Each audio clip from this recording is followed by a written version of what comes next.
Cando penso en Rosalía de Castro, na súa personalidade, na súa obra, a primeira palabra que me ven á mente é braveza. Ela foi unha muller brava, e foino por varias razóns. Foi brava por escribir en galego, unha lingua rexeitada polos señoritos, falada polo pobo inculto e afastada por completo dos usos formais.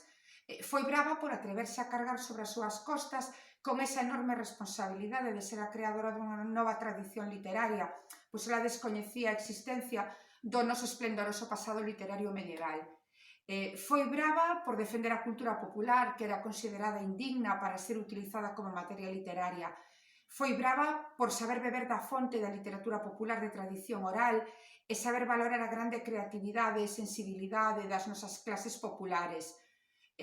Foi brava tamén por solidarizarse cos labregos, expoliados economicamente, condenados á miseria e á emigración, vítimas dunhas políticas funestas para o noso país. Foi brava por reivindicar Galiza fronte ás agresións do centralismo español e denunciar o papel subsidiario do noso país no conxunto do Estado.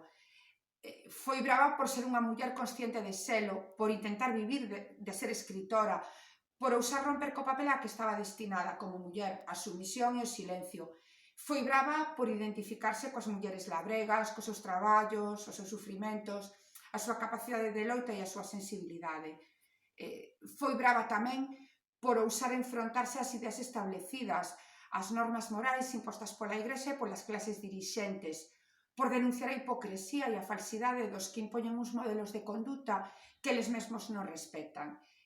En fin, cando no ano 1891 os regionalistas levaron os seus restos mortais do cemiterio de Adina ao Panteón de Galegos Ilustres en Santiago, o arcebispo prohibiu a oración fúnebre, pois consideraba que Rosalía era unha muller heterodoxa e librepensadora.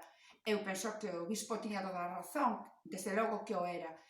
O seu pensamento voou libre, coa súa obra enfrontouse aos que tiñan o diñeiro, o prestixio social e o poder, e desde logo pagou cara a súa ousadía, pois pagouna coa incomprensión e a soidade. Para min a ousadía e a braveza, non, son as dúas palabras que mellor definen o carácter e a obra de Rosalía de Castro.